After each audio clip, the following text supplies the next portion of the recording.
Me da gusto volvernos a reunir en esta sesión del mes de marzo, sesión ordinaria del Colegio de Médicos Oftalmólogos de Jalisco. Es nuestro orden del día. Y bueno, creo que marzo pues, es un mes muy significativo para todos los médicos, porque es un año o un mes de comienzos, ¿no? Ya les llegó el rayo transformador a los residentes. Y bueno, tenemos residentes nuevos, ¿no? A los cuales pues también les extiendo una cordial bienvenida. Qué bueno que vayan conociendo el camino a lo que es la casa del oftalmólogo. Yo espero que su presencia aquí cumpla con los principales objetivos del Colegio de Oftalmología, que es el venir a compartir y a adquirir conocimientos, lo cual siempre pues ha sido el espíritu de los colegios médicos, todo en un ambiente de respeto, de cordialidad, y pues es también en ese mismo espíritu de compartir conocimientos que la sesión de hoy es una sesión conjunta con la Sociedad de Oculoplástica y Vías Biliares y Órbita de aquí, de vías, perdón, señale que están poniendo atención. La Sociedad de Oculoplástica, Vías Lagrimales y Órbita. Perdón. Y bien, en exacto, sí están poniendo atención. Y bueno, es para mí un gran motivo de alegría pues tener esta sesión conjunta, en la cual pues bueno, dando nuestro siguiente paso del orden del día, voy a pedir que pase la doctora Beatriz Alvarado, secretaria del colegio, para que nos lea el acta anterior y si están de acuerdo pues la aprobamos.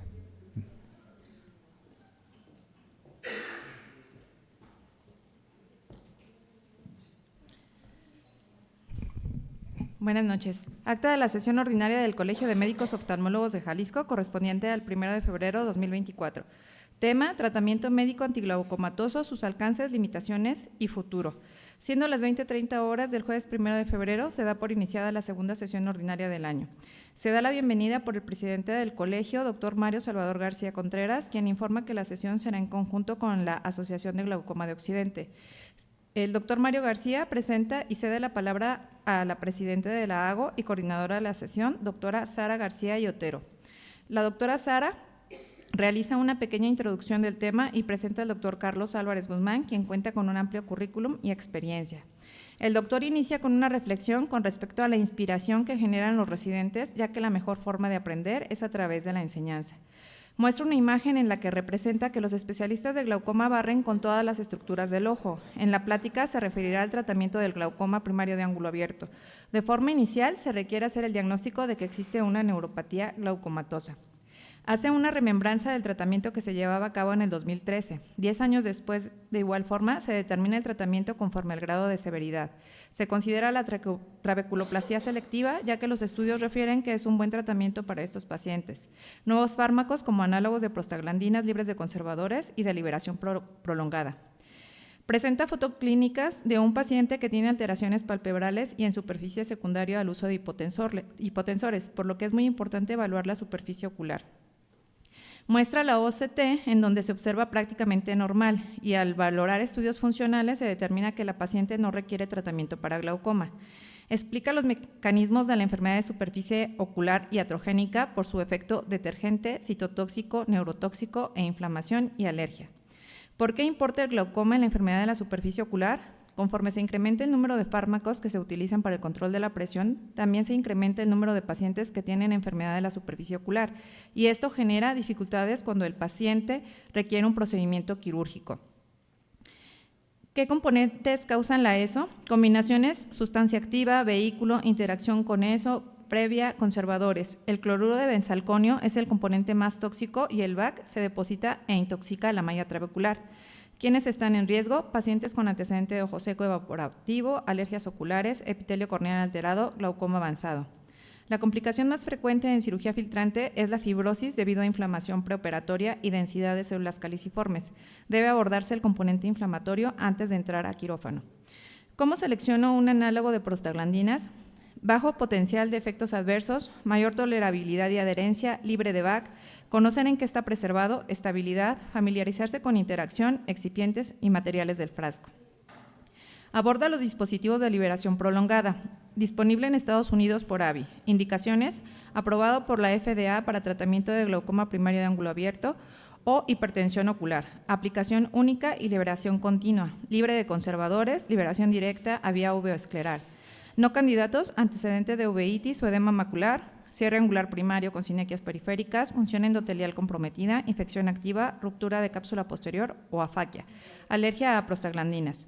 El implante se llama Durista. Se implanta en cámara anterior en lámpara hendidura. Liberación sostenida por al menos 3 meses. Comparado con las gotas, la concentración es exponencialmente más alto en donde se necesita. Estudios demuestran que después de 1 año y sin tratamiento, el 80% se mantiene sin requerir otro tratamiento. La teoría es que se produce un efecto de linfangiogénesis en el cuerpo ciliar, lo que genera nuevas rutas de drenaje. Con respecto a la trabeculoplastia láser, SLT, presenta el estudio Light Trial. Pacientes se trataron con trabeculoplastia y medicamentos, casi el 80% de los que fueron sometidos a SLT, Piometa sin medicamentos y el 77% solo requirieron un solo tratamiento. Presenta las guías que se siguen en Inglaterra, en donde se inicia con SLT y donde se especifica la importancia de enseñar a los pacientes a aplicarse de manera correcta las gotas. Concluye refiriendo que el SLT es el tratamiento más costo efectivo. Se logra control de PIO, retrasa cirugía de glaucoma, enlentece la progresión, mejora la adherencia al tratamiento y evita enfermedad de la superficie ocular y efecto de gotas. Se procede a realizar una sesión de preguntas por parte de la doctora Sara García, así como por parte de los socios, las cuales son contestadas por la ponente y la doctora Ana Ponce, que enriquecen la presentación. La doctora Sara cede la palabra al presidente del colegio, quien agradece a los participantes. En asuntos varios se solicita ponerse al corriente de la cuota anual y se informa que a partir del 1 de marzo se realizará un incremento de la cuota. Se invita al curso anual del Colegio de Médicos Oftalmólogos de Jalisco y a la sesión del mes de marzo. Se da por terminada la sesión y se invita a la cena patrocinada por Laboratorios AVI. ¿Se acepta el acta?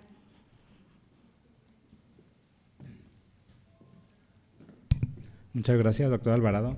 Bien, pues esta sesión, como es costumbre, la verdad que promete que va a estar excelente. Tenemos todos los elementos, tenemos al final una cena ambigua, tenemos el apoyo de Laboratorios, quien nos trajo unos libros para ser rifados al final de la sesión. Y es para mí un gusto presentar a la doctora Luz María Arce.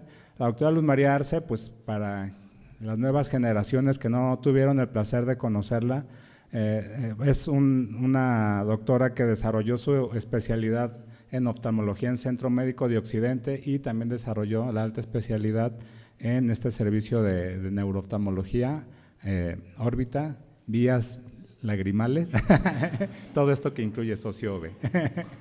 Y bueno, la verdad es que tiene una presencia y son de los médicos referentes en esta área, aquí tanto en nuestro hospital como a nivel de nuestra ciudad de Guadalajara, y bueno, también tiene presencia internacional, ya que pues ha tenido sus presentaciones nada más en el Mundial de Oftalmología que tuvimos hace unos tiempos aquí. Y pues aunado a esto, me da más gusto porque es nuestra próxima presidenta del Colegio de Oftalmología. Entonces, voy a ceder el micrófono a la doctora Arce para que sea la indicada para contribuir al desarrollo de esta sesión. Doctora. No, muchas gracias.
Hola, buenas noches a todos. Una disculpa por estos minutos que la tecnología de repente se nos pone en contra. Para mí es un placer estar aquí compartiendo con ustedes este tema y también con unas chicas muy entusiastas que ahora están haciendo su especialidad en el hospital, mi hospital querido, el Centro Médico de Occidente. Tania Carolina Peña Martínez es una chica egresada, médico cirujano partero, egresada de la Universidad de Guadalajara y ahora está cursando su tercer año en la residencia en el Hospital de Especialidades. Le cedo la palabra a ella porque vienen con mucho entusiasmo a presentarnos unos casos clínicos que tuvieron la oportunidad de valorar allá. Adelante, Tania.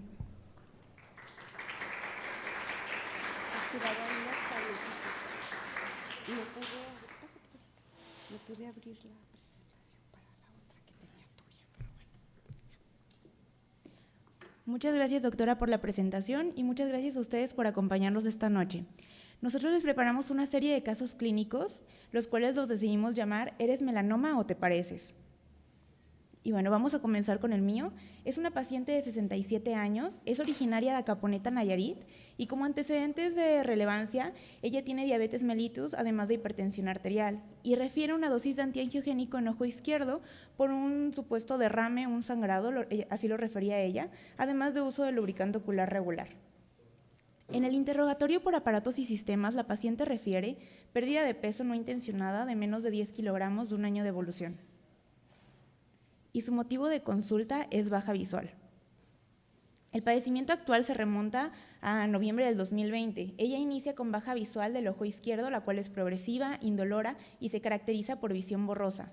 Posteriormente, en diciembre del 2020, inicia con la aplicación del antiangiogénico en ojo izquierdo por la hemorragia y en agosto del 2022 continúa con empeoramiento de la agudeza visual, por lo que acude con otro oftalmólogo privado, quien la refiere a nuestro hospital en septiembre del 2022 al servicio de urgencias. A la exploración, en el ojo derecho encontramos una agudeza visual de 20-30, en el ojo izquierdo de 20-140, y en el segmento anterior solo destaca una catarata incipiente, con una presión en ojo derecho de 21 y ojo izquierdo de 20. A la gonioscopía cabe destacar en ojo derecho los ángulos estaban 360 grados abiertos en grado 4, pero en ojo izquierdo encontramos en el ángulo superior nasal y temporal grado 2, mientras que en el inferior estaba grado 1. En segmento anterior, aquí tenemos las fotografías clínicas. Ojo derecho observamos su catarata, pero en ojo izquierdo destaca al momento de hacer la dilatación pupilar una sombra en el sector inferotemporal pigmentada, que en apariencia nada más se ve como una sombra pigmentada. Y después tenemos la fundoscopía. Sinceramente, las fotografías clínicas no hacen justicia a la forma en la que se presentó clínicamente la paciente, pero voy a hacer mi mejor esfuerzo para describirles cómo la encontré. Ojo derecho lo podemos ver sin alteraciones, pero en el ojo izquierdo observamos que el vítreo estaba turbio a expensas de pigmento anaranjado en el sector inferotemporal. Adyacente a una imagen sobrelevada, una masa pigmentada con gránulos de pigmento sobre ella que abarcaba prácticamente toda esta región. Esta masa se veía tan sobrelevada que parecía que estaba también abarcando parte de la porción anterior del globo. Posteriormente, debido a las características de esta masa, decidimos realizar un ultrasonido. En el ultrasonido vemos aquí estas dos masas que son hiperecogénicas, lobuladas, que están una en contacto con la otra Y en cuanto al modo A, vemos cómo inicia con espigas de mediana a alta reflectividad para después descender a medida que las masas se van como acercando hacia la retina. Posteriormente, debido a las características que les comento, las masas tan grandes y que estaban en contacto prácticamente con la parte anterior del iris, realizamos un VM de ojo izquierdo donde destacan estos dos meridianos. En el meridiano de las dos encontramos también una imagen hiperecogénica de características heterogéneas que está en contacto con cuerpo ciliar. Sin embargo, al hacer el barrido hacia M3, vemos que en realidad la masa es completamente independiente del cuerpo ciliar. Ya con estas características, ahora sí les hago la pregunta, ¿y es melanoma o se parece? Y bueno, hay diferentes características y diferentes mnemotecnias que se han desarrollado en la literatura para saber si una masa es o no es un melanoma. Y tenemos características muy como puntuales o que nos van orientando poco a poco a hacer este diagnóstico clínico. Por ejemplo, la característica morfológica es más que nada como si fuera un hongo, aunque también podemos tener en forma de domo. El pigmento anaranjado, el tamaño elevado o que se encuentre relacionado también con líquido subretiniano. También tenemos otras mnemotecnias que ya toman en cuenta incluso los auxiliares diagnósticos imageneológicos. Y bueno, una vez tomando en cuenta a esta paciente que tiene bastantes características sugestivas de melanoma, decidimos tomar estudios de extensión, ya que sospechamos no quizás de melanoma, pero sí de alguna neoplasia o que puede ser tanto primaria o puede ser metastásica, por lo cual se decide hacer correr estos análisis, los cuales se encuentran normales, tanto biometría como química sanguínea, así como pruebas de función hepática. En cuanto a la imageneología, se le realiza una tomografía toracoabdominal, un ultrasonido de hígado y vías biliares y una radiografía de tórax, los cuales se encuentran sin datos de actividad metastásica o alguna masa. Ahora sí, con estos datos se habla con la paciente y debido a las características que tiene la masa, que no encontramos ningún otro tumor primario en alguna otra parte del cuerpo, tenemos una alta sospecha de un tumor primario ocular, con características de un melanoma, por lo cual en agosto se ofrece manejo quirúrgico. Sin embargo, la paciente es dudosa de realizar el manejo quirúrgico ya que nosotros le ofrecemos una enucleación. Se pospone su cita hasta que ella vuelve en noviembre del 2022, ya con una disminución importante de la agudeza visual, el movimiento de manos, y aún así la paciente decide nuevamente postergar la fecha quirúrgica hasta diciembre, donde por fin se realiza la enucleación. Estas son imágenes del transquirúrgico. Aquí podemos ver el globo ocular extraído. En esta parte, justo en la parte donde se observaba en el ultrasonido, podemos ver a través de la esclera un poco de la masa que está pigmentada y está casi en contacto con la esclera, lo cual nos daba dudas si había o no algún involucro transescleral. También durante la cirugía se observa un cambio de pigmento en el recto inferior, por lo cual también se decide tomar biopsia de esta sección. El reporte de patología nos muestra una neoplasia de 20 por 14 milímetros de diámetro en su grosor máximo, que se encuentra entre el cuerpo ciliar y el ecuador y abarca los cuadrantes temporales del mismo. Abarca 60% de la cavidad vítrea y afortunadamente no tiene invasión a nervio óptico, cuerpo ciliar, cristalino, cámara anterior o esclera. Y se encuentra una mitosis por 40 campos de alto poder. El diagnóstico final es un melanoma coloideo de células epiteloides que se clasifica como T4 por el tamaño. Y mientras la biopsia que mandamos de músculo, también afortunadamente no tuvo evidencias de neoplasia maligna. Esta es la paciente al mes del posquirúrgico, donde ya se encuentra con su conformador. Y se le vuelve a hacer estudios de extensión. El 31 de enero se presenta con un ultrasonido donde destacan dos lesiones redondeadas ecogénicas de bordes hipocogénicos en el segmento 5 y en el segmento 6, las cuales miden de 12.5 milímetros y 12 milímetros respectivamente. Se sospecha de que quizás la paciente, debido al diferimiento quirúrgico que tuvo, Tuvo quizás alguna metástasis a nivel hepático, que es el sitio principal de metástasis para el melanoma. Sin embargo, sus pruebas de función hepática son normales, por lo cual se decide enviar a radiooncología y actualmente se tiene un manejo conjunto con ellos. Ahora, quiero comentarles unas cuantas perlas acerca de mi caso. Primero, el melanoma uveal, a pesar de que parezca una patología rara, es el que representa la mayor cantidad de melanomas en el conjunto de melanomas oculares, es el más común. Tiene un porcentaje de 79 a 81%. No solo eso, es el melanoma que tiene más mortalidad, ya que el 50% de los pacientes presenta metástasis a 10 años posteriores al diagnóstico.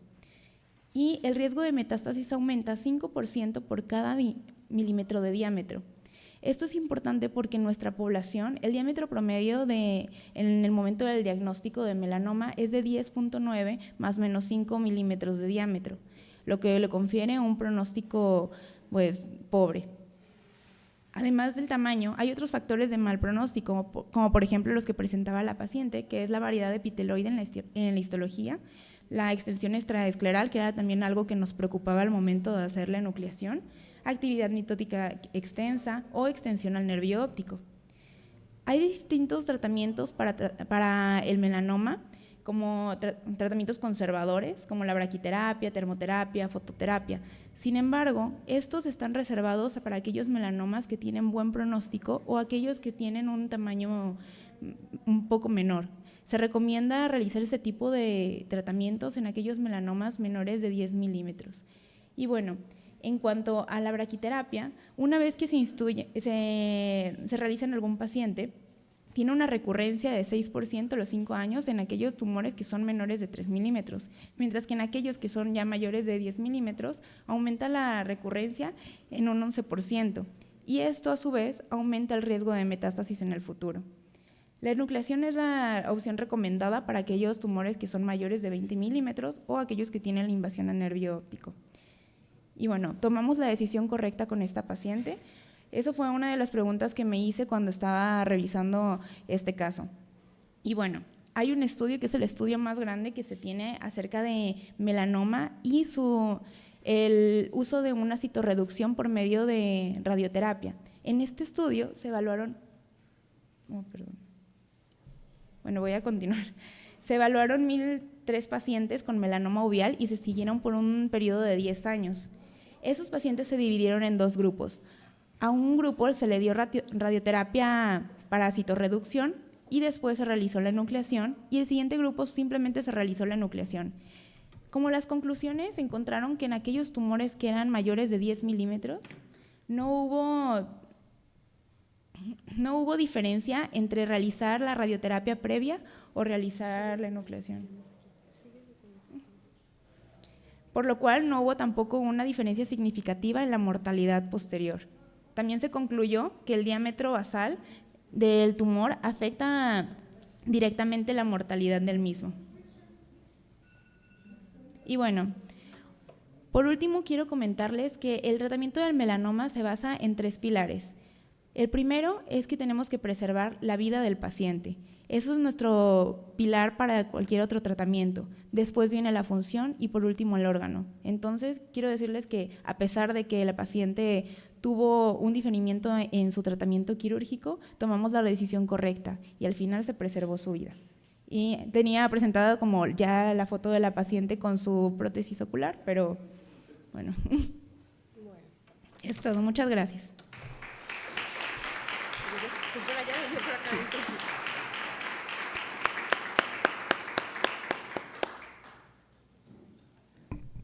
Muchas gracias, Tania. Excelente presentación y excelente caso clínico. Enseguida voy a presentar a la doctora Sofía. Nomás que me ayude Odín tantito.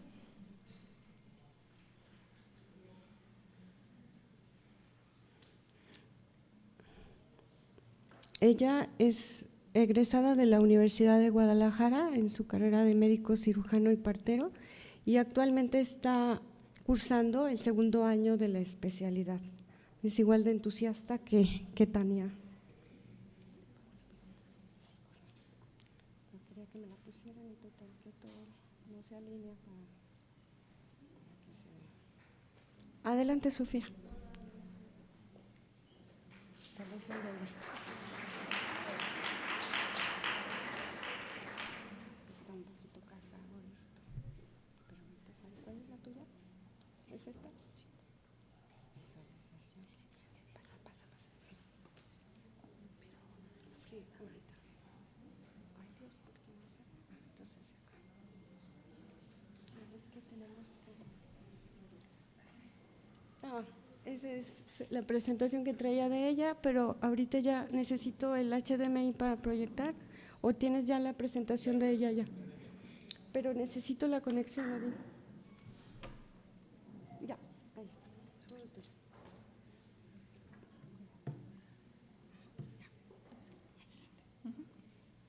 Gracias a la doctora por la presentación y a ustedes por acompañarnos esta noche. Mi nombre es Paola Sofía Velasco Cortés y voy a comentar un caso clínico. Se trata de una paciente femenino de 43 años, originaria de Zacualco de Torres, Jalisco. Como antecedentes familiares, su madre tuvo leucemia y murió a los 60 años, de enfermedades crónico-degenerativas y antecedentes oftalmológicos negados. Es una paciente que se presentó a urgencias de oftalmología de centro médico referida de su segundo nivel por baja visual. Ella inició su padecimiento actual en agosto de 2023 con disminución, ella refería súbita, de la agudeza visual a expensas de visión borrosa en ojo izquierdo. Ella lo definía como una obstrucción de la visión, negó dolor, así como pérdida de peso. A la exploración física, la agudeza visual de ojo derecho 20/20 y ese ojito se encontraba sin alteraciones. Ojito izquierdo, agudeza visual de 20/140 que no mejora.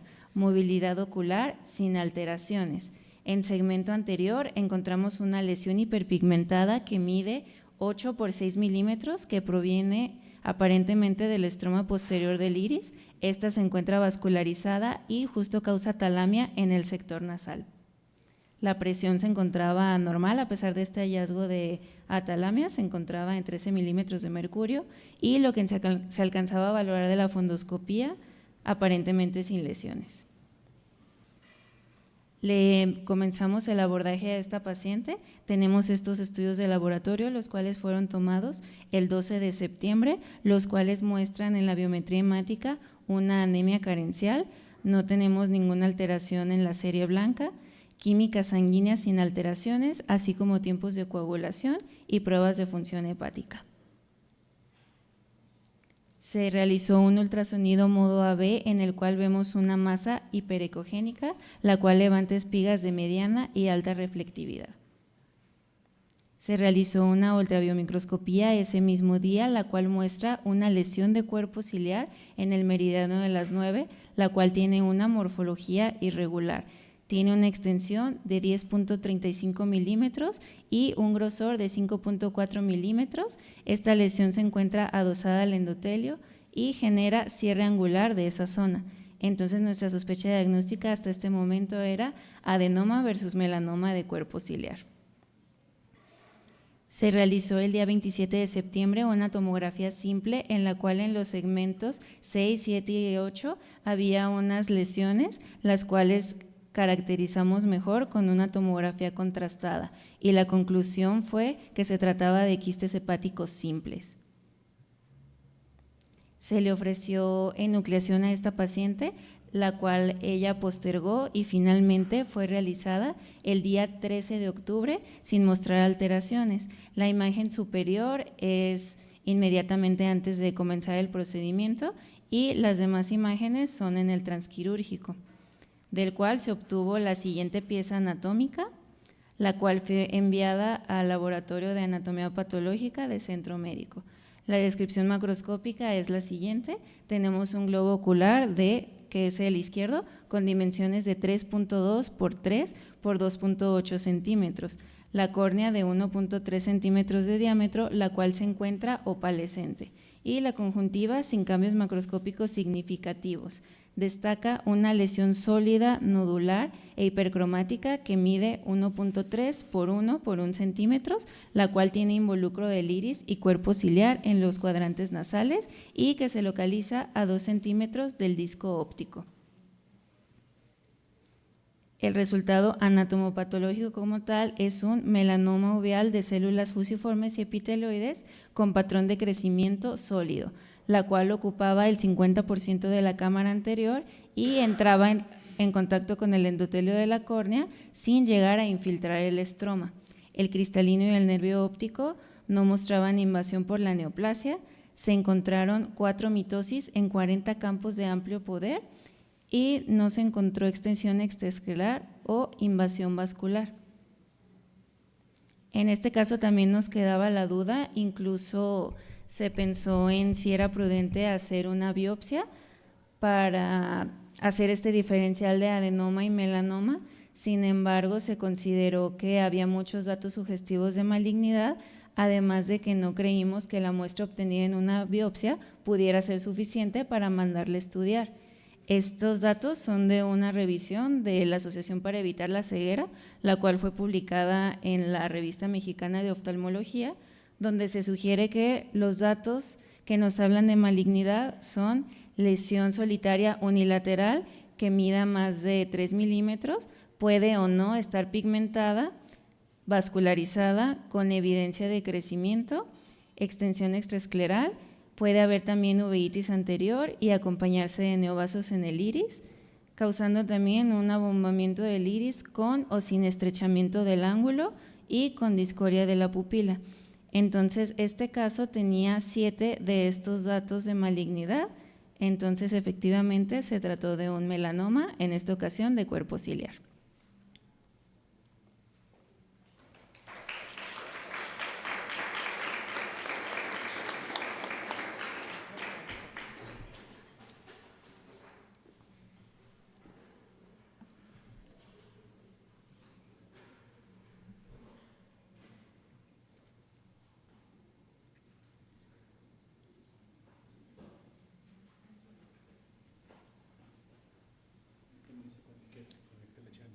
Ahorita no.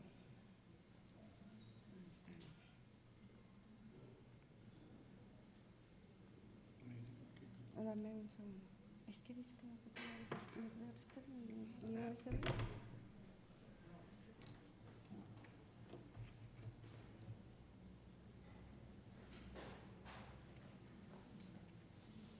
Déjame sacar esta.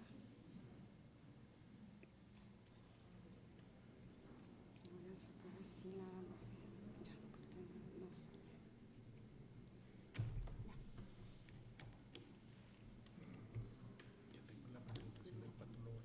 Ok, sí, gracias.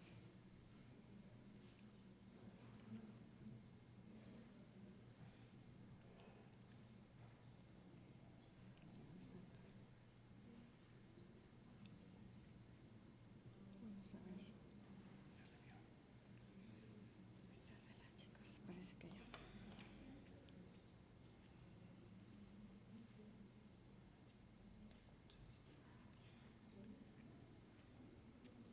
Aquí está. Ahora sí, ya se puede presentar. Muy bien, la parte que me corresponde es también 2 casos clínicos muy condensados de 2 pacientes que recientemente me fue posible valorar y bueno, pasamos a la descripción. El primer paciente de 27 años de edad, comerciante, sin antecedentes que resalten en su historial. El motivo de consulta fue tomar una segunda opinión tras una cirugía previa hacía una semana de una lesión conjuntival nasal de ojo izquierdo de aproximadamente 10 por 4 milímetros, de 12 años de evolución, con pigmentación progresiva en los últimos 4 años, indolora. Esta es la imagen que él mismo guarda de esa lesión, que bueno, obviamente yo no tuve esa oportunidad de ver esa lesión en su momento. Nos tocó ver ya el postoperatorio y tras su cirugía La cirugía consistió en una biopsia escisional y el reporte histopatológico concluyó en un melanoma de conjuntiva de ojo izquierdo infiltrante con lesión en límites quirúrgicos profundos. Esta sí fue la imagen que yo tuve en su primera consulta, con una capacidad visual de 20/25, ambos ojos, con la herida quirúrgica que mostraba quemosis y todavía huellas de sangrado en área subconjuntival. La movilidad, debido al sitio de localización, pues era muy importante también corroborar movilidad y que no había diplopia en el paciente, y aquí ven que no hay absolutamente nada de problemas de movilidad. La presión intraocular normal y el resto de la exploración también normal en relación a la fundoscopía. Entonces, el tratamiento que fue sugerido por el especialista que previamente lo valoró, obviamente con ese diagnóstico, con esa conclusión del patólogo, fue enucleación. Él, como muchos pacientes, pidió la segunda opinión, y entonces, tras valorar el histopatológico que me llevó a consulta, me di cuenta que no estaba realizado el estudio con inmunohistoquímica, que para mí es una clave así como angular para tomar una decisión tan importante como es una enucleación. Entonces lo que hicimos fue solicitar las laminillas al patólogo que había hecho el estudio anterior, y estas son las imágenes de inmunohistoquímica que el doctor Vázquez me hizo favor de apoyar para ello, con su diagnóstico correspondiente, el cual le voy a pedir después, más adelante, al doctor que nos haga favor de detallar. Esta es imagen del segundo paciente, pero para comentarles que mi opción con este paciente fue aplicar crioterapia en el lecho de la lesión, ya que hablando con el compañero que le tocó hacer la primera cirugía, no se había aplicado crioterapia. Y esta es la evolución a 2 meses, y esta es la última foto que tengo del paciente. Y bueno, enseguida platicaremos más detalles de esto. El caso número 2, que fue valorado el 6 de mayo, acudió a consulta por primera vez conmigo. Esa es la lesión pigmentada en el limbo de un chiquito de 6 años de edad que iba a primero de primaria y que inició con esta lesión en octubre del 22. Apareció, aparentemente no había en ese sitio nada, según comentan los papás, y comenzó a crecer, y del momento que yo lo conocí, mayo, hasta diciembre, la lesión no aumentó ni de pigmento ni de tamaño. Sin embargo, tras la inquietud de los papás, de esa lesión, el niño estaba un poco limitado de actividades, ya sabrán, y me lo llevaron con sus lentecitos súper oscuros, polarizados, y le gustaba el fútbol y no podía jugar fútbol, etcétera. Muchos detalles que también hay que considerar. Entonces, esas eran las dimensiones de 3 por 1.5 centímetros, perdón, eso está mal el dato. Y bueno, ¿cuál era el plan con él? Pues de primera instancia, observación, es un chiquito de 6 años, ¿no? Después, tras las inquietudes de los papás y las limitantes del chiquito, dijimos, bueno, vamos a hacer la biopsia excisional y agregando crioterapia. Y estas son las fotografías de ese momento, en donde se hizo la excisión con una técnica que se describe como no touch, que después de delimitar la lesión de 3 o 4 milímetros alrededor de la lesión, se escinde sin tocar obviamente la lesión tumoral o la lesión pigmentada, y posteriormente en el lecho se aplica con la técnica de doble congelamiento la crioterapia. Y de ahí pues envió al doctor Vázquez. Esta es una de sus imágenes, se lo cedo a él la descripción. Esta es la evolución al día de hoy del chiquito. Y bueno, tras estos casos y tras otros que ya hemos visto, uno está obligado a hacer una revisión bibliográfica, y obviamente mis referencias, y yo creo que de muchos de nosotros, son los doctores Shields. y que radican en Filadelfia, y pues hay tantos otros que han investigado estas situaciones y publicado también importantes artículos. Pero bueno, nadie rebasa la experiencia, yo pienso, hasta el momento de los doctores Shields. Y bueno, ellos publicaron esta referencia de 5.002 casos de tumores conjuntivales que combinan los benignos y los malignos, en donde el 52% de todos estos fueron lesiones pigmentadas de la conjuntiva, que es un número grande, refiriéndonos a esos 5.002 son 2.590. De ellos no hay una predominancia en cuestión de nevos entre hombres y mujeres, es más o menos la misma relación, pero sí varía si ya nos viramos a esta parte de abajo de la melanosis primaria adquirida, que sí hace diferencia entre el sexo masculino y femenino, es más predominante en las mujeres, y un poquito el melanoma en sí no hay tanta diferencia entre hombres y mujeres. Y si hablamos de diferencias entre niños y adultos, esta gráfica de la izquierda muestra que también las lesiones pigmentadas son más frecuentes en los adultos, tanto nevos como melanosis primaria adquirida y melanoma, y corresponden a más de un 50%. Y en los niños esta gráfica solo marca las lesiones pigmentadas, no estoy mencionando aquí linfomas ni otro tipo de neoplasias, y los melanomas tienen una frecuencia de 23% y los nevos un 52.7%. Entonces eso pues nos va haciendo tener nuestro propio criterio de qué pensar en relación a un caso clínico como los que se describen, ¿no?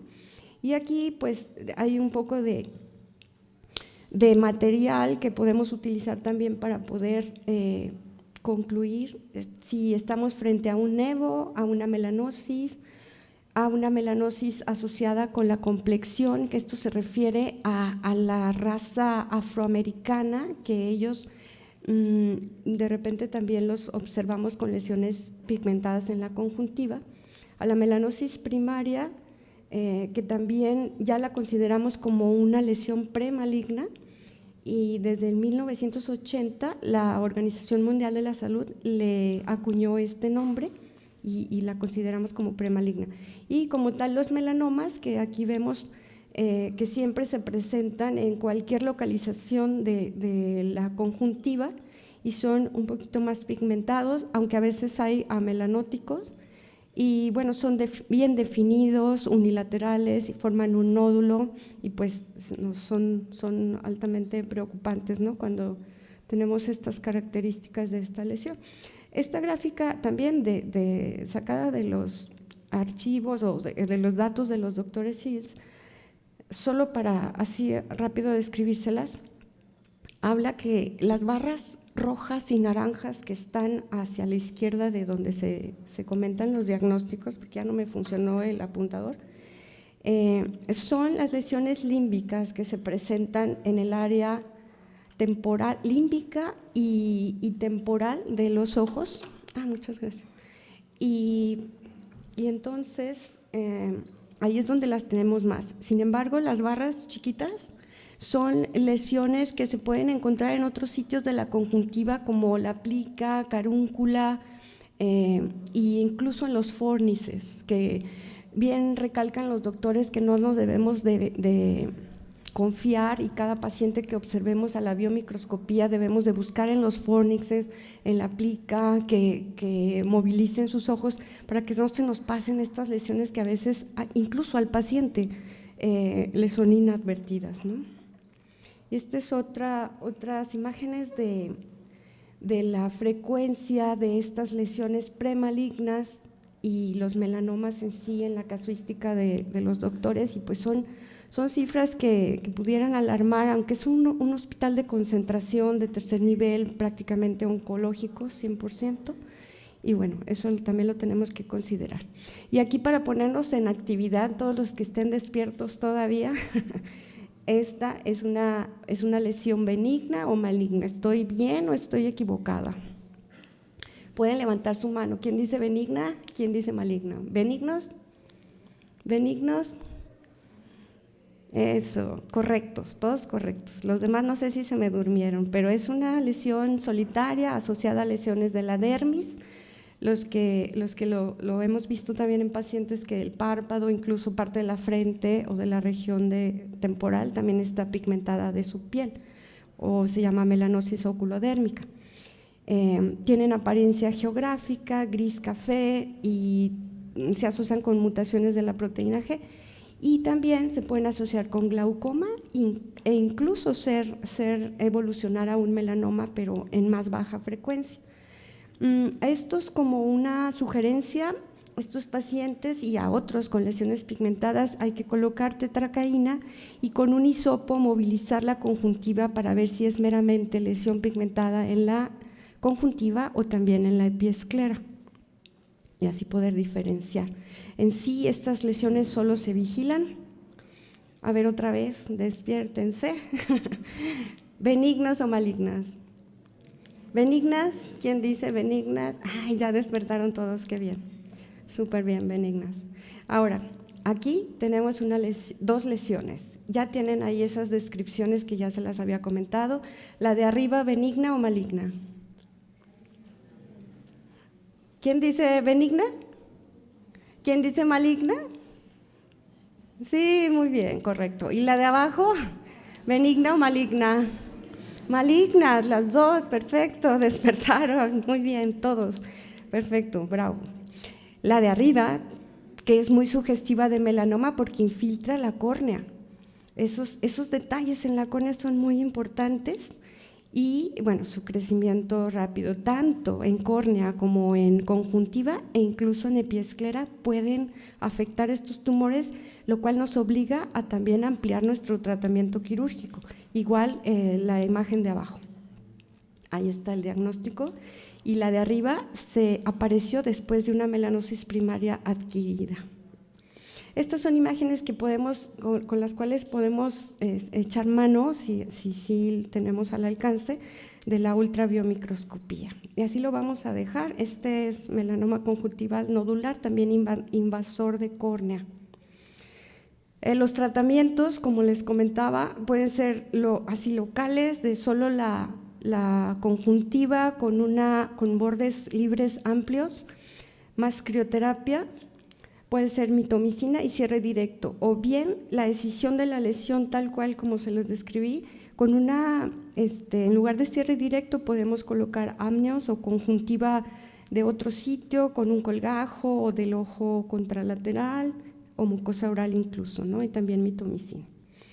Y entonces aquí tras los tratamientos son colaboraciones de los doctores Shields en un atlas que tienen muy, muy hermoso, en donde este melanoma, que incluso invade córnea, le hacen su resección, más crioterapia, más epiteliectomía, y todo resulta muy favorable. El tratamiento en otros casos, que no es tan agradable, pero se tiene que hacer enucleación o exenteración dependiendo la extensión de la lesión. Y ellos desarrollaron este sistema de radioterapia en placa, que lo tenemos no en esta ciudad a disposición, pero en la Ciudad de México y en Monterrey sí. Y bueno, también podemos derivarlo a esos sitios tratando de, en un momento dado, evitar la enucleación si lo considerásemos necesario o preferible, ¿no? Los pronósticos como tal del melanoma, pues es alta la mortalidad, con riesgo de metástasis, y pues bueno, en el caso de, una vez clasificando por esta clasificación del TNM a los pacientes, en la etapa 1 el riesgo de muerte a 5 años es bajo y así sucesivamente va aumentando. Entonces, como conclusión, obviamente los que sean benignos los observamos, los que nos empiecen a causar duda, pues hacer la resección con esas técnicas especiales y echar mano siempre de la histopatología y, de acuerdo a los consejos que ahorita nos va a dar el doctor, de la inmunistoquímica. Y bueno, considerar esas estadísticas porque casi siempre los malignos son en personas mayores, un 30% son en personas arriba de 60 años, y los malignos así como los más temidos son aquellos que son más de 2 milímetros, están localizados en fornix, carúncula u órbita, y estos son los de más riesgo de metástasis porque, les digo, pueden pasar desapercibidos y están muy accesibles a introducirse a la órbita por la parte nasal. Y bueno, aquí los que no los conocen, los queridos doctores Shields, que son realmente muy compartidores de conocimientos ellos, como muchos de los que están aquí de mis maestros. Hasta ahí es mi presentación y les agradezco su atención y sigan despiertos porque sigue el doctor Vázquez, que es un querido maestro, compañero del hospital, es tan entusiasta como cuando empezó, yo creo que a estudiar medicina, y me encanta porque me hace un apoyo excelente para mis pacientes. Él es egresado, como varios de nosotros, de la Universidad de Guadalajara. Estuvo adscrito al Hospital de Especialidades durante este tiempo, hasta el 99, después fue jefe del servicio, actualmente es profesor de la Cátedra de Patología en el TEC de Monterrey. Asimismo, está al cargo del Departamento de Patología del Hospital Santa Margarita y es director médico también del Hospital Santa Margarita. Y es un placer poder dejarlos con él para que nos ilustre de sus conocimientos. Gracias, doctor.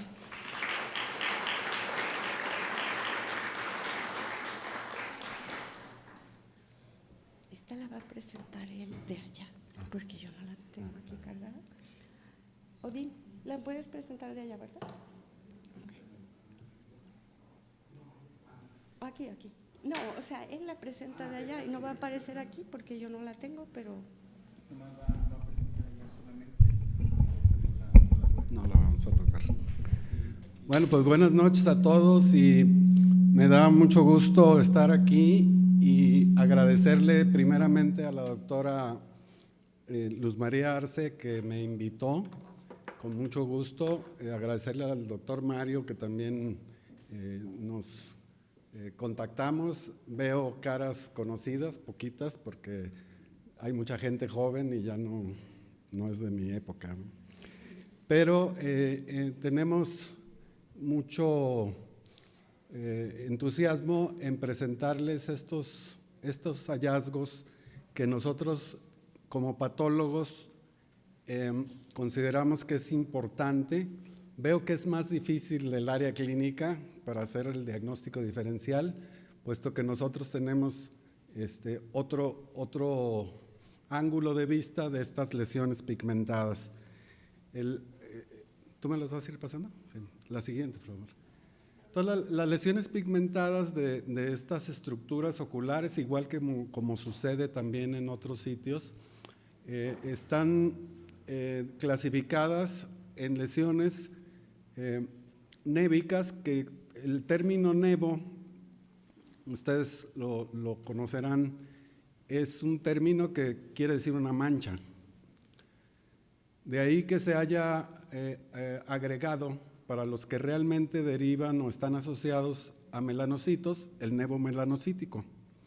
Un nevo que realmente está producido por células névicas. ¿Por qué? Porque hay otras manchas, empezando con hematomas, depósito de hemosiderina que ustedes ya conocen y que a veces también pueden ocasionar confusión o incluso ser simultáneos, o sea, coincidir, y a veces esa coincidencia puede hacer que se confíe en que la lesión simplemente es el vestigio de un sangrado previo.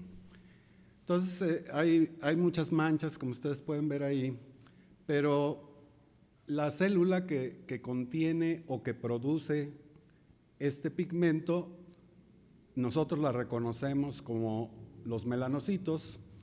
Otras pigmentaciones la podrán tener histiocytos macrófagos que fagocitaron esa hemosiderina u otros pigmentos, y no se diga ahora que se utilizan tanto los tatuajes, que también pueden depositarse por mucho tiempo. Y tenemos unas células ahí que nos juegan a veces muchas travesuras, que son los macrófagos, que además de fagocitar la hemosiderina se mueven.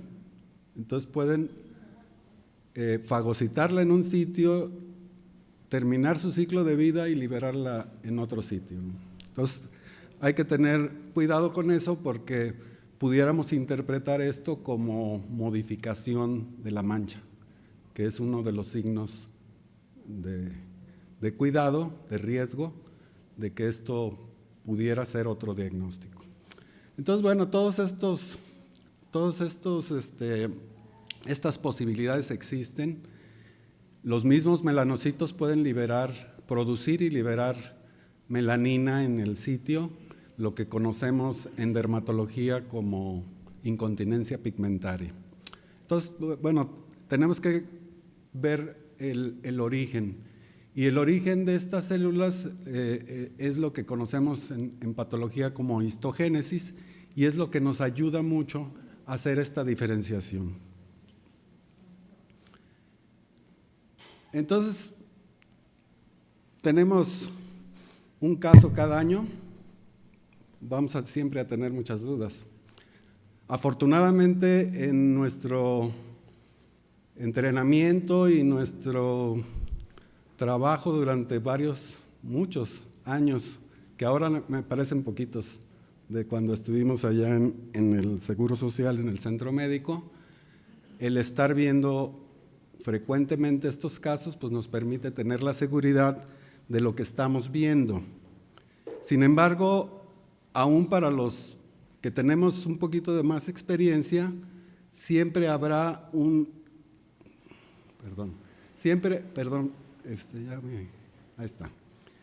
siempre habrá un motivo de duda entre los nevos melanocíticos que empiezan a tener cambios displásicos. La melanosis primaria adquirida entraría entonces en este sitio. Obviamente, cuando un nevo es un nevo típico, no vamos a tener duda. Cuando tenemos un melanoma clásico, no vamos a tener duda. Vamos a tener duda cuando el nevo displásico entra en las displasias que ahora conocemos de alto grado, que serían las que antes conocíamos como las severas. O bien empiezan estos cambios con displasias de bajo grado que antes conocíamos como leves a moderadas. Entonces, el tiempo y la exposición a la interpretación de estos casos nos va dando también la seguridad en la histología de las lesiones para no confundirnos.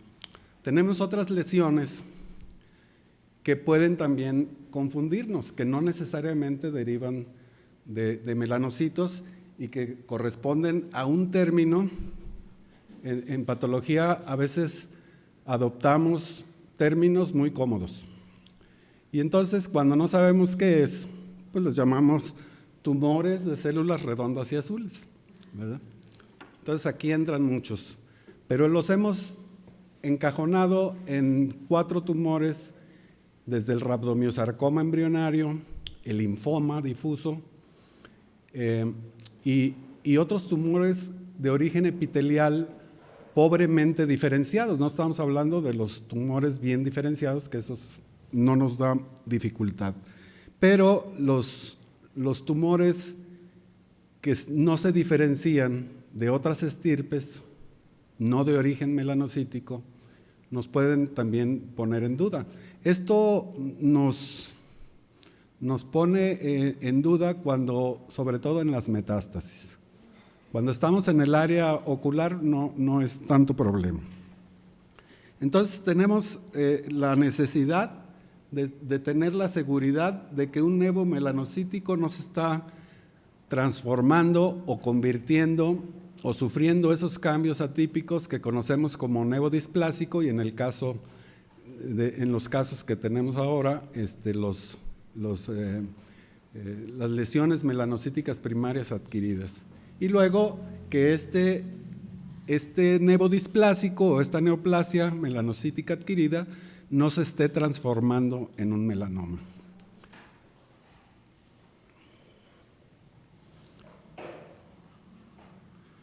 Entonces, los tumores, como vemos aquí, tenemos afortunadamente en la clasificación una mayor cantidad de lesiones benignas. Sin embargo, ya lo mencionaron ustedes, la doctora Arce y las doctoras que le precedieron, lesiones malignas que pueden llegar a corresponder en centros especializados hasta en un 40%. Y nosotros, los patólogos, al igual que ustedes, consideramos de alto grado de riesgo a esas lesiones melanocíticas primarias. Entonces, juntando ya melanomas bien definidos y estas lesiones melanocíticas primarias, nos vamos hasta el 60%. En rojo, entonces, estarían las lesiones que consideramos malignas o de riesgo de malignidad que difícilmente van a involucionar o que van a evolucionar favorablemente. Tenemos lesiones muy simples, como son las lesiones lentiginosas, que si bien son de los melanocitos de la capa basal de la epidermis, que aquí la tenemos dibujada con este HMB45, usamos en algunas ocasiones también el melana, que es un poquito más intensa la reacción, pero para fines, digamos, prácticos, nos es similar los cambios.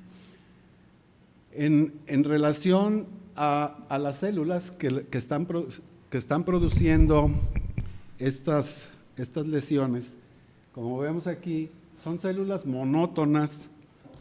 Bueno, lo voy a sacar.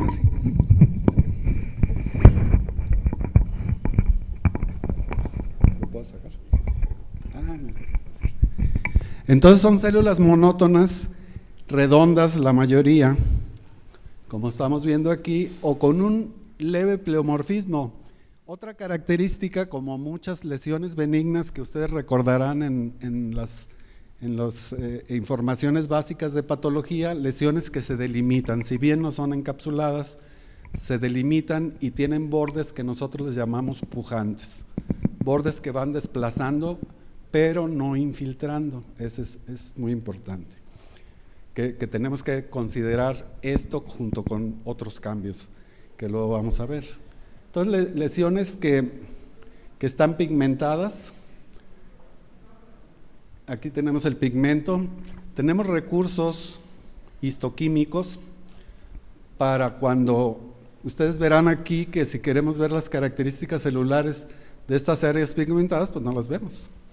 Entonces tenemos un procedimiento técnico para quitar esa melanina, y es el permanganato de potasio. Entonces, si tenemos eso, que vale 8 pesos el litro, lo podemos hacer en el laboratorio de patología y entonces ya podemos ver las características celulares, que es la que nos interesan más, pues para determinar si hay atipias, para llamarle displásico o melanocítico primario, o bien ya un melanoma.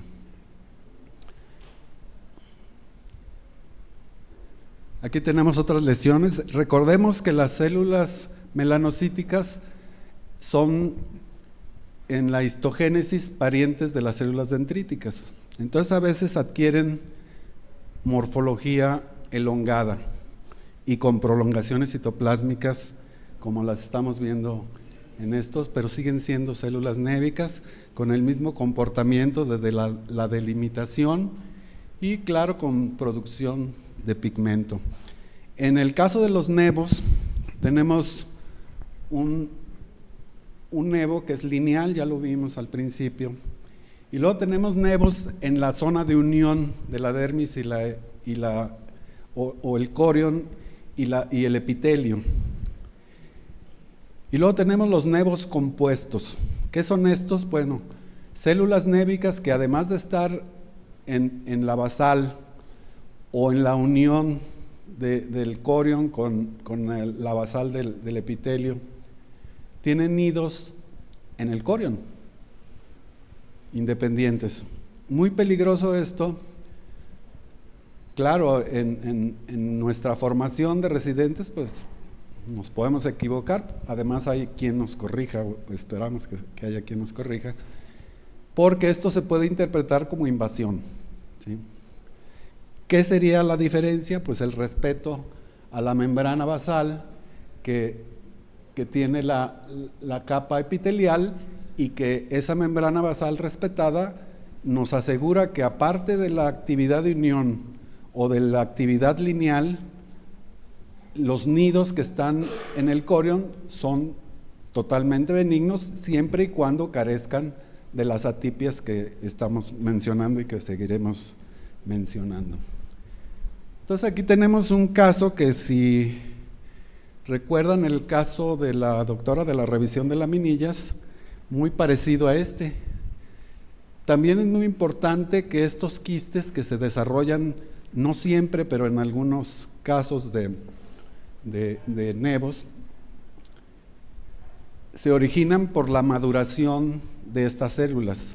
Crean esos espacios porque tienen información de diferenciación hacia epitelios, y los epitelios tienden a formar, no siempre, pero en algunas ocasiones, estos espacios quísticos. A diferencia de los espacios quísticos que se pueden presentar en el melanoma, ya lo mencionaron, donde estos espacios se crean por necrosis tumoral. Se necrosa una parte, se absorbe y queda ese espacio. Entonces son espacios realmente pseudoquísticos, pero pueden tener una morfología aparentemente parecida a lo que estamos viendo aquí. Entonces volvemos a ver el exceso de pigmento que ya les mencionaba, que se lo quitamos con el permanganato de potasio y que nos permite ver una celularidad homogénea, redonda generalmente, y que no nos preocupa tanto. Aquí tenemos un acercamiento a estas células névicas que están delimitadas, ¿sí? Si bien no forman una cápsula como tal, la mayoría son mononucleadas, a veces son multinucleadas o binucleadas, como en este caso. Todas estas células son positivas al HMB45, nos asegura que son de origen melanocítico, al igual que el melana, y en algunas ocasiones cuando predominan o tienen un componente de células fusiformes o parecidas a las dendríticas, la proteína S100 en inmunohistoquímica.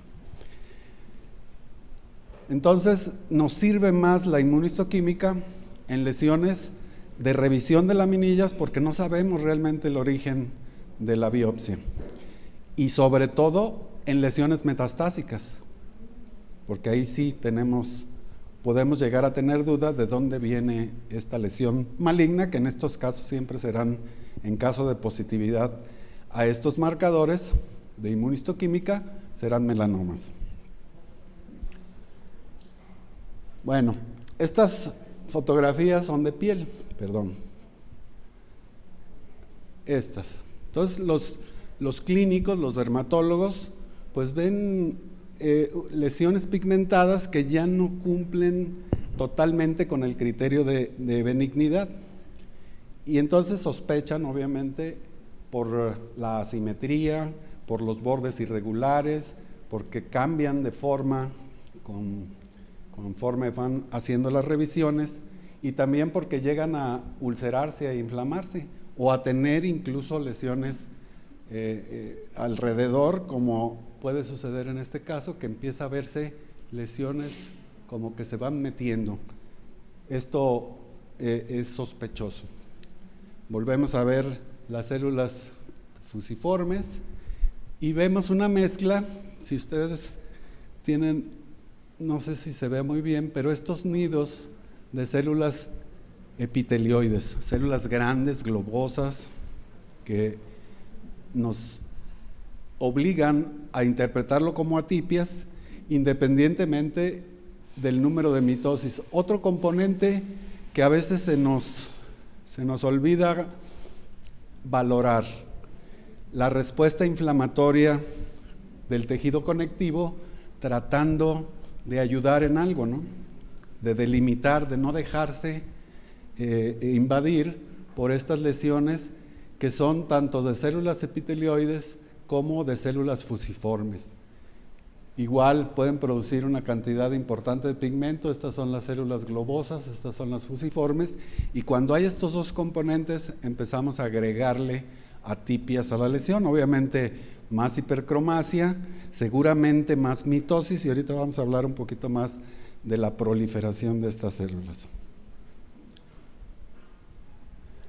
Bueno, si no se veía, ahora sí vemos todas estas células balonizantes, epitelioides, tienen varios sinónimos.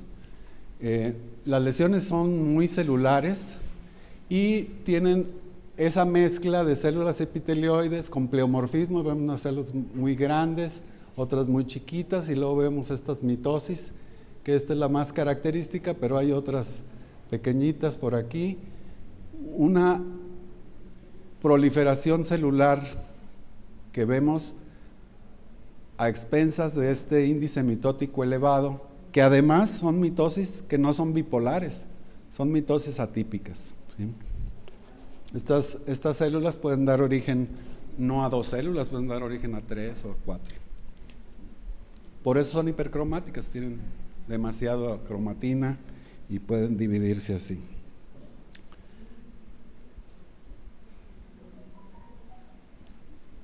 Bueno, en cuestión de diagnóstico diferencial de ese término cómodo para nosotros que les decía de las células, las neoplasias de células redondas y azules, que pueden ser pequeñas, pueden ser grandes. Tenemos primero los carcinomas. En este caso, este carcinoma fue un carcinoma pobremente diferenciado epidermoide. Y pues no logramos ver, porque los bien diferenciados pues son epidermoides, tienen que parecerse a la piel, formar capas, estratos, conservar las uniones intercelulares, esas que le dan también el nombre de espino celular, esas espinas, esas que son desmosomas, y también la producción de queratina. Estos tumores pobremente diferenciados no tienen eso. Entonces nos da mucha dificultad, sobre todo en las metástasis, de decir, bueno, ¿será un carcinoma epidermoide o será un adenocarcinoma pobremente diferenciado, o un carcinoma indiferenciado, o será un linfoma, o será un melanoma? Entonces ahí empezamos a, como dicen en términos mecánicos, a cascabelear. Pero aquí sí la inmunistoquímica nos va a ser de mucha utilidad, y entonces tenemos el recurso de los cócteles de citoqueratinas o ya selectivamente queratinas de alto peso, medio peso o bajo peso molecular, donde generalmente los adenocarcinomas nos dan positividad a estos marcadores de bajo y de mediano peso, y los verdaderamente epidermoides a los de alto peso. Me refiero a los de la piel, a los pulmonares, a los del cérvix, etc. Y luego tenemos, aquí afortunadamente hay ese término que dicen los libros también, como los que llevábamos en la Facultad de Medicina, ¿no? Como el Robbins, que decía, los linfomas tienen un aspecto de cielo estrellado, como muy romántico, ¿no? ¿Por qué? Porque tienen una cantidad de macrófagos que le dan esos destellos claros a la gran celularidad azul de los núcleos de los linfocitos. Pero si no tenemos la seguridad, pues les hacemos las tinciones para leucocitos, que es el leucocitario común, que nos tiñe tanto linfocitos T como B, y luego les hacemos CD3 y CD20, pues para ver si es CD3 T o si es CD20B, ¿sí? Entonces, les digo, en patología tenemos pues muchos trucos o técnicas para hacer esta diferenciación. Igual, el rhabdomiosarcoma embrionario, que suena como poco usual, pero en lugares de tercer nivel sí tenemos. No sé si ustedes han tenido oculares en la cavidad oral, etcétera, y tenemos también el recurso de cómo vamos a diferenciar si es una metástasis de un melanoma o si es un carcinoma pobremente diferenciado o incluso un adenocarcinoma. Bueno, pues le hacemos mioglobina. ¿Por qué? Porque esta es la proteína contráctil que tiene el citoplasma de las células desde la 8ª semana, de las células que van a ser musculoesqueléticas. Entonces, les digo, desde el punto de vista de patología, pues se nos hace más fácil que de lo clínico. Bueno, las células névicas, melanocíticas, los melanomas, obviamente, y ese término intermedio de malignidad, que sería el nevo-displásico o la melanocitosis primaria adquirida, todos van a ser positivos. Bueno, 94% son positivos al HMB45, sube hasta 98% en el melana y solamente el 30% porque solamente va a teñir las células fusiformes y parecidas a las dendríticas con la proteína S100. Entonces, estas son las lesiones que pueden tener positividad. Igual el melana, que se puede teñir en forma normal, pues en los melanocitos, en las células de la corteza adrenal, que también son de origen neuroectodérmico, y otras células como las células de Leydig, las células de Sertoli, algunas veces pueden llegar a ser positivas en condiciones normales, pero en condiciones patológicas las vemos nuevamente en las lesiones desde benignas névicas, porque esa es la histogénesis. La malignidad la tenemos que interpretar los patólogos en base a las atipias. Igual la proteína S100, vean, antes le llamaban específica, pero vean ustedes que pues, de específico no tiene nada, tiene especificidad en algunas lesiones del sistema nervioso central, como en las células de Schwann, de los nervios craneales o en los nervios periféricos. Y bueno, a veces tenemos biopsias muy pequeñas porque pues, no podemos enuclear todos los ojos, no debemos. Y el índice mitótico, por ahí había un reporte donde había una mitosis en 40 campos de alta definición. El término es, ¿qué es alta definición? ¿No? De 60 aumentos hasta 100. Generalmente lo hacemos en el de 60, porque el de 100 es ¿se acuerdan de que había que echarle aceitito a un ocular? Pero luego el ocular no nos dura, se nos echa a perder con tanto aceite, ¿no? Entonces ya está aceptado que se interprete con el ocular de 60, que muchos microscopios lo tienen, pero otros no. Entonces, bueno, el índice mitótico ahora medido a través de este marcador de inmunohistoquímica que se llama Ki67, nos mide la proliferación celular. Normalmente las células de los tejidos en general no deben de tener un índice de proliferación celular por arriba del 10%. A veces tenemos muestras tan pequeñas para medir en 40 campos o a veces hasta en 50 campos, pues no nos da. Está tan pequeña la muestra que no hay 60 campos, no hay 40 ni 50 campos. Entonces, tienen que ser campos diferentes, no volverle a dar la vuelta a los mismos. Entonces, nos sirve mucho porque a veces en una biopsia muy pequeña vemos una mitosis, pero su comportamiento es más agresivo, entonces no nos checa. El índice de proliferación celular nos marca células que están en mitosis, están positivas, o células que recientemente estuvieron en mitosis y células que próximamente van a estar en mitosis. Entonces nos permite hacer una valoración más real de la agresividad del tumor, de la proliferación que está teniendo. Y entonces aquí lo corroboramos esto porque la melanosis adquirida y el melanoma pues están por arriba de ese 10%. Todas las demás lesiones que son benignas pues están por abajo del 10%.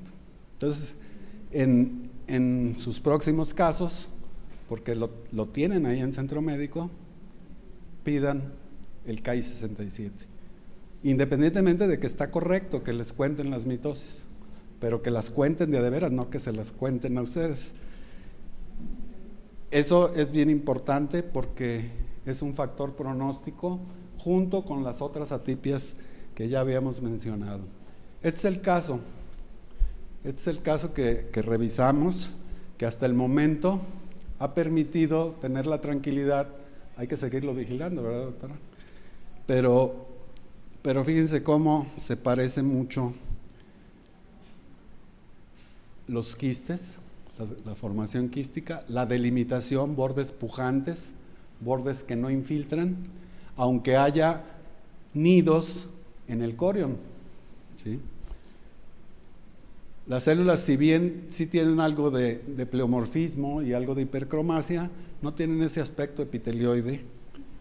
Y bueno, sí tienen una producción de melanina que hay que también quitársela para valorar bien las atipias y finalmente corroborar que son células que histogenéticamente de origen melanocítico con el HMB45 en este caso, pero le pudimos haber hecho el melan A, vale lo mismo, ¿sí? Entonces este es el reporte, digamos, la descripción, donde tenemos que poner mucha atención en que hay células en el epitelio, hay células en el corion, sin que sea esto interpretado como invasión, ¿sí? Tenemos un infiltrado de linfocitos, que eso es muy bueno, como respuesta del huésped a la presencia de estas células, aunque sean benignas. Son obviamente que esos linfocitos sean maduros, no vayan a hacer un linfoma, ¿no? Y luego, no hay un nucleolo prominente, o sea, todas las células tienen nucleolo, pero no siempre lo vemos así aparatoso, ¿no? Grande, como ojo de lechuza. Y las inclusiones quiere decir que los núcleos son tan irregulares que producen unas invaginaciones y las vemos como espacios, y a eso le llamamos pseudoinclusiones. Esas inclusiones no las presenta porque sus núcleos tienen su membrana nuclear regular, cosa que es buena o es benigna. La buena delimitación, que ya lo vimos aquí, crecimiento pujante, y bueno, esto es lo que les mencionaba, que el nevo compuesto por ningún motivo debemos interpretarlo como invasión, siempre y cuando podamos valorar la membrana basal. Y entonces lo único que resta sería valorar los límites quirúrgicos, aunque sea una lesión benigna, estar seguros que se resecó completamente. En este caso, como fue una revisión de laminillas, pues no sabemos cómo se muestreó originalmente, e incluso yo le puse una nota por ahí para que se basaran pues en el reporte original en la valoración de los límites quirúrgicos.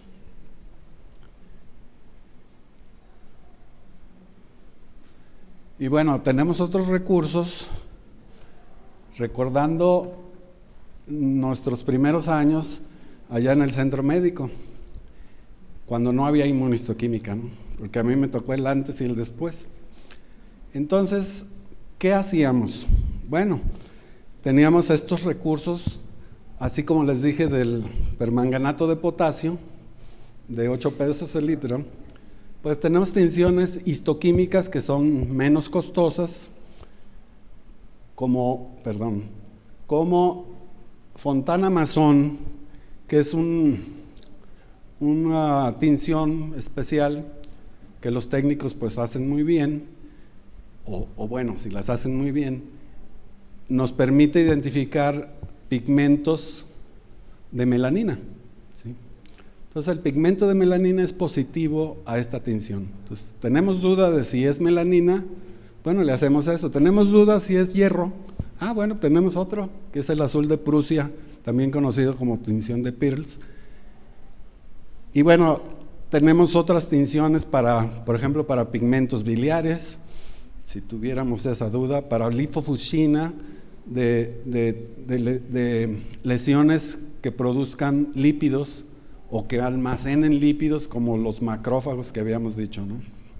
Y bueno, para lo que no hemos tenido todavía una atención especial, pero cuando todo nos da negativo, pues son los tatuajes.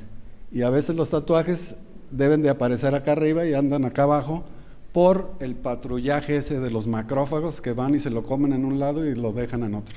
¿Sí? Creo que serían todas. Bueno, este es realmente el currículum de su servidor, haber estado y seguir estando en estos lugares. Yo les agradezco que me hayan escuchado, que se hayan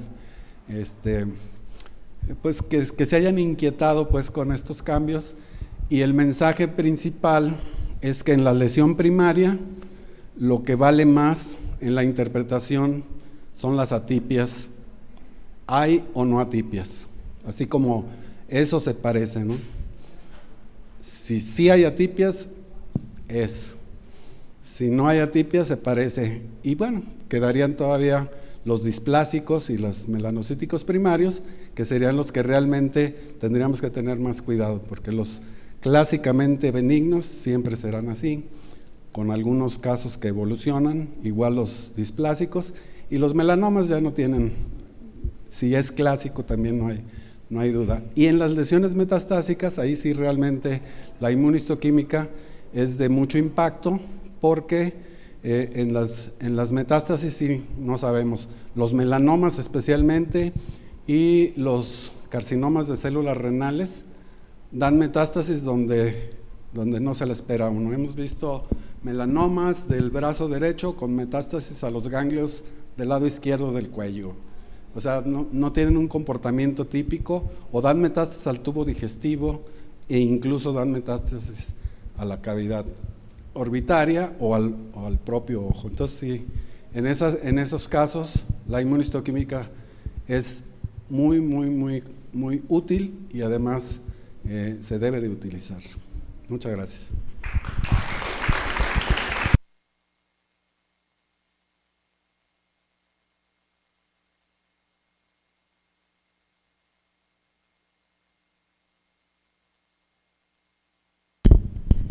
Doctor, muchísimas gracias. Lo invitamos aquí a la mesa porque seguramente hay preguntas del auditorio.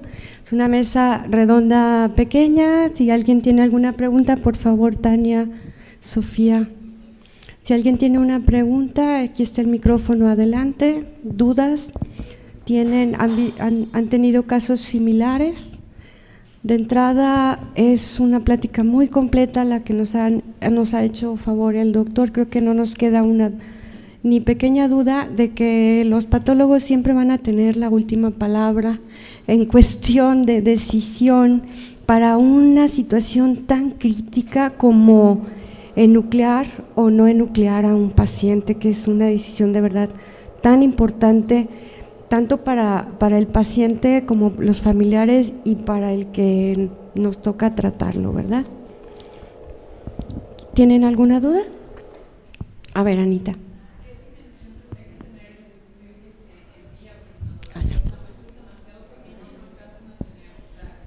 Claro. Claro. No, el tamaño ideal, por ejemplo, en el técnico, el histotecnólogo, tiene un parámetro que dice lo que la pinza puede tomar ya es suficiente, ¿sí? O sea, un fragmento de 1,5, pero en las biopsias, por ejemplo, endoscópicas o broncoscópicas, nuestras muestras son de 1 milímetro, 2 milímetros. ¿Qué sucede? Bueno, también hay que tener en cuenta o encargársela a un técnico que tenga experiencia en este manejo de biopsias pequeñas, porque a veces son tan pequeñas que un técnico que no esté capacitado para este tipo de biopsias, en la pura emparejada de la parafina se la acaba. O sea, realmente la muestra puede ser suficiente, desafortunadamente el técnico a veces no es suficiente, ¿no? Entonces, una muestra de 1 milímetro ya es suficiente. Por eso les mencionaba que en el caso de las mitosis, en 1 milímetro pues no podemos ver 50 campos, 40 campos.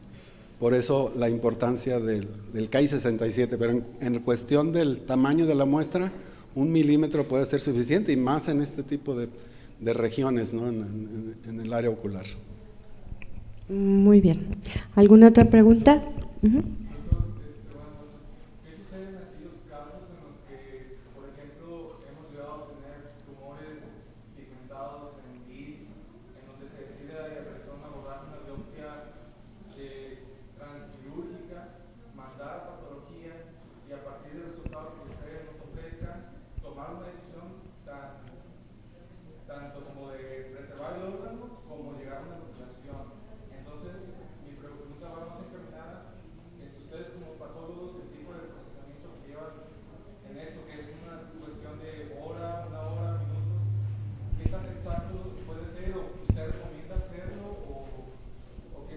Mira, sí recomiendo hacerlo, pero con el patólogo correcto, ¿no? Cuando tú programas una biopsia de ese tipo, espero que todavía en centro médico haya quien esté viendo especialmente biopsias del área de ustedes. Así como teníamos patólogos que veían gastrointestinal, hígado, riñón, debe de haber actualmente alguien que vea patología ocular. Tienen que dirigirse ahí, porque luego ven ahí, a ver, hoy es martes, es jueves 7, le toca a fulano, pero resulta que él no es el experto. Siempre hay alguien experto en cada departamento. Entonces, contáctense con él y aunque no sea su día de transoperatorio, que él sea quien interprete esa biopsia. Porque sí es muy trascendente y desafortunadamente la técnica de inmunistoquímica no se puede hacer en un transoperatorio. Se hará después, pero para tomar una decisión quirúrgica de nuclear o no nuclear en esta toma de decisiones tiene que ser con el patólogo más experto de tu hospital.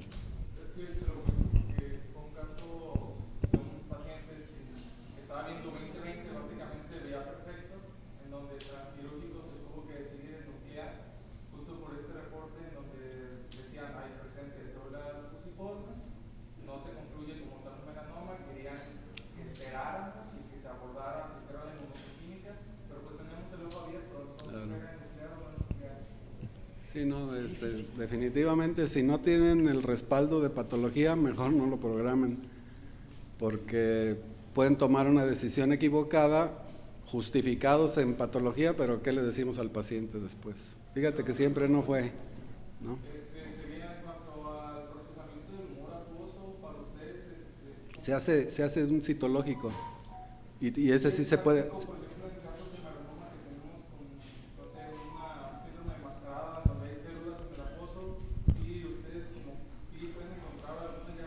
Sí es posible, pero te repito, el indicado tiene que ser el patólogo que esté en el área de patología ocular.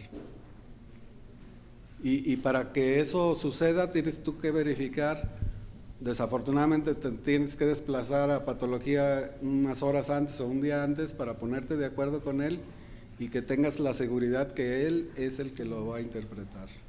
Que no está de vacaciones, que no hizo pase de salida, etcétera. Muy bien. Yo tengo una pregunta para las doctoras, porque ambas nos mencionaron que sus pacientes, pues obviamente en la primera comunicación de la intención de sugerirles la enucleación no se decidieron. Y me parece importante que nos comparta cada una cómo fue que le aclararon al paciente la importancia de sí realizarse un procedimiento así y qué tan importante es para ustedes de aquí para adelante seguir como educando a los pacientes de una manera clara y muy inteligente para que lo más pronto posible los podamos convencer.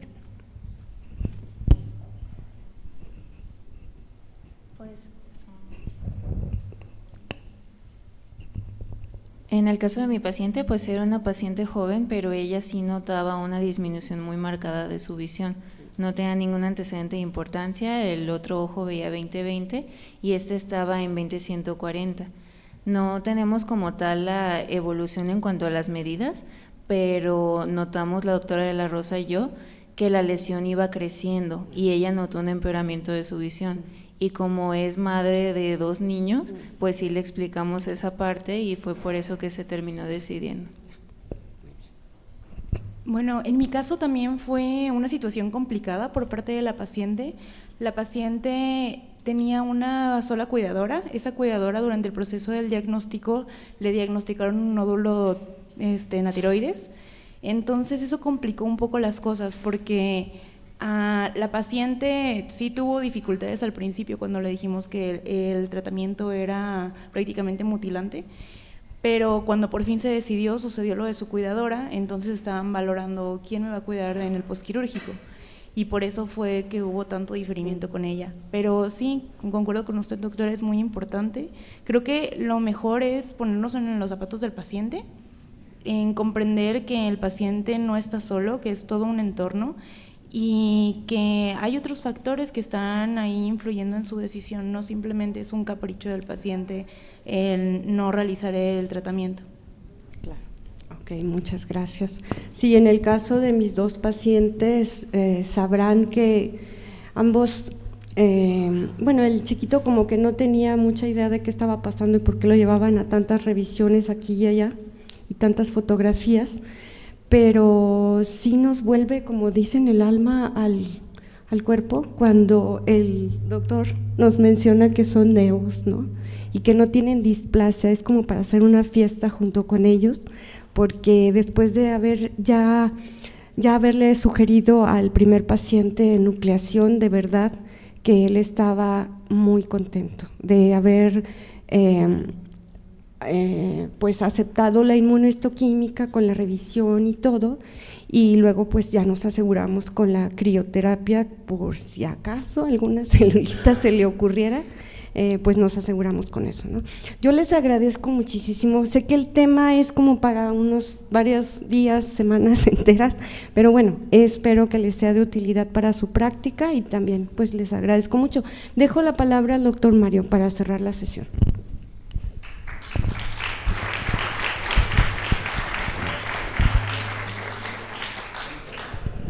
Muchas gracias, doctora. La verdad sí, un tema que da para tranquilamente un congreso nada más de melanoma. Y bueno, ya para continuar con el orden del día y terminar esto, que sé que ya están algo cansados, quiero agradecer y quiero pedir un aplauso para la doctora Arce, quien nos ayudó en la realización de esta sesión.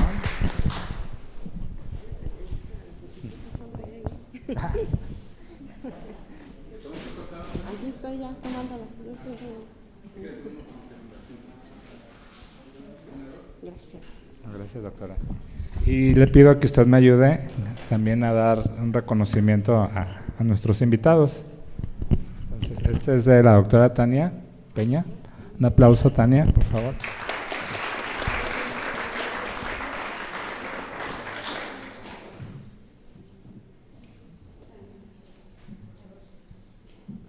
Muchas gracias.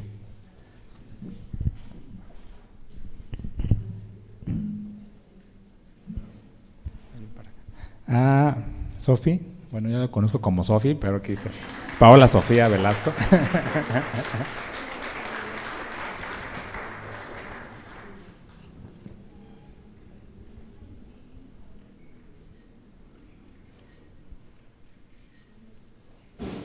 Bien, y a nuestro invitado de lujo, el doctor Gonzalo Vázquez Camacho.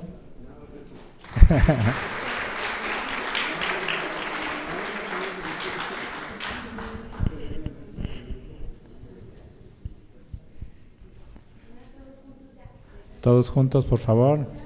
Ay, también.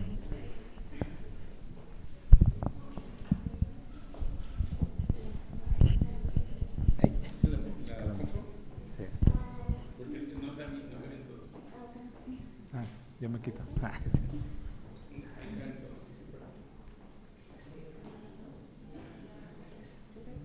Bien, de Laboratorios TEA también nos acompañaron. Les pido por favor que pasen, no sé quién está. Ramón, Guille. Odín, las diapositivas, Odín.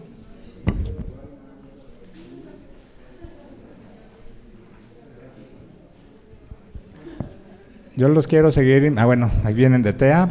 Un aplauso para nuestros amigos del Laboratorio TEA.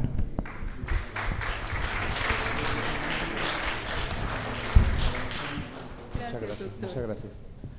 Muchas gracias. Mario. Gracias. Doctor, muchas gracias. Y eso del lujo me quedó grande.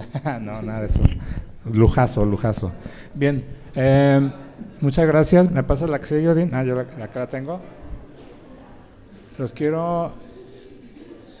Bueno, quien no está al corriente, por favor, los seguimos invitando a que pague su cuota, con la cual nuestro colegio sigue funcionando como hasta ahorita. Yo sé que están cansados, pero les quiero recordar, y por favor véanse en la playa, preparen su collage de fotos. Son ustedes los próximos que van a estar ahí para que vayan también yendo al gimnasio y preparando la dieta, no les dé pena ponerse el traje de baño y se inscriban para el hotel que nos está esperando, por favor. Vamos a tener un evento bastante importante que voy a pedir a la doctora Ana María Ponce que nos invite, por favor, a participar en esto.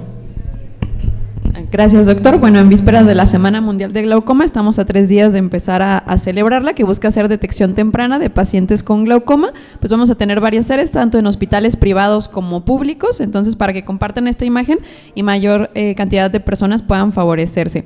Y solo un breve comentario aprovechando respecto al caso clínico de Tania. Ella nos mencionó que había 3 pilares en los pacientes. Yo agregaría un cuarto pilar que es, recordemos, el otro ojo y evaluémoslo, porque la imagen que nos mostraste, el paciente era súper sospechoso de glaucoma, ¿no? Y ahora es su ojo único. Entonces, siempre que tenemos un extracción, ya ojo único por la razón que sea, hay que evaluar bien el otro ojo, ¿sabes? Buenas noches a todos, muchas gracias. Muchas gracias, Anita. Bien, el próximo mes de abril no vamos a tener sesión ordinaria, pero vamos a tener este taller que para aquellos que quieran ahondar más en el tema de cómo manejar una óptica, desde conocer materiales, las partes técnicas y sobre todo pues cómo hacer el modelo de negocios, pues están invitados a que se inscriban. Va a ser el día 26 y 27 de abril y pues vamos a tener aquí también materiales para que los podamos conocer y moldear, ¿no? Entonces, aquí está el costo y la inscripción pues con nuestra asistente ejecutiva, Sara. Aquí está la orden. Y después de esto, pues la próxima sesión ordinaria va a ser en el mes de mayo, en el cual va a ser un tema de oftalmopediatría. Pues ya conocen al doctor Alfredo Lizárraga, que nos va a acompañar en la coordinación de este tema. Y ya por último, la rifa. Entonces, Tania, pues ya que estás ahí, vente, le ocupamos una mano santa. Nuestro laboratorio amigo TEA nos donó estos libros, entonces, pues conforme vayan saliendo, vamos repartiendo uno, ¿no? A ver, conforme se anotaron en la lista, vamos a sacar el número ganador. Hay un R29 que es la libreta de residentes, el número 29, no sé, Sara, ¿quién? Sí, R29. El que llegó al último. Rodríguez Jiménez. Dante. Llegando al último y se sacó. Bueno, está bien. Pues el que. ¿Usted? Sí. Él. Sí, o se pueden traer la libreta si quieren. Guille, ¿tú qué andas? ¿Tu mano santa? Sí, pasa Dante, por favor. Porque se están enfriando los tacos.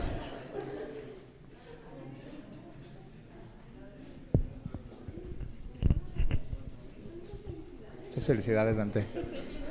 Ya no tienes motivo, te vamos a preguntar de glaucoma y nos vas a contestar muy bien. El siguiente es, ¿quién? ¿Diana? Diana Ornelas. Pasa, por favor, Dianita. Y se ganó un libro de también neuropatía óptica y glaucoma. O sea, la doctora Ana Ponce les va a preguntar para ver si realmente están leyendo el libro.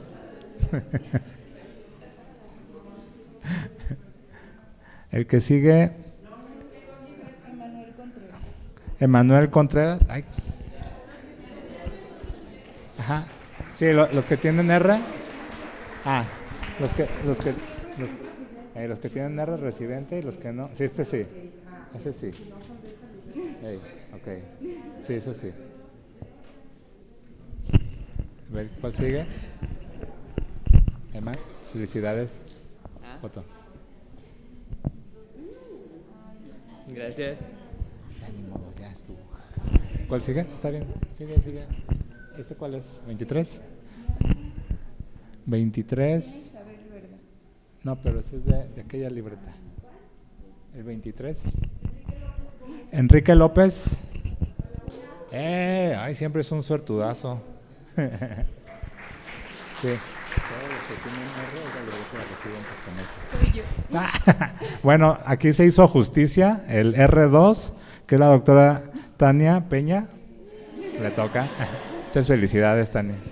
Muchas felicidades al doctor Enrique.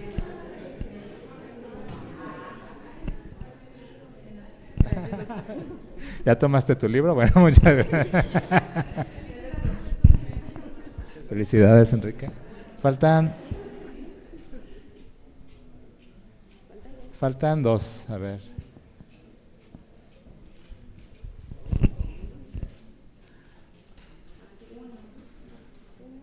¿El 1? Beatriz Alba. Te dije que llegáramos temprano, ya ves. Ajá, y aparte, superficie ocular. Y el último, R25, un residente. Eder, no sé qué. No, sí, exacto. Muchas felicidades por quedarse.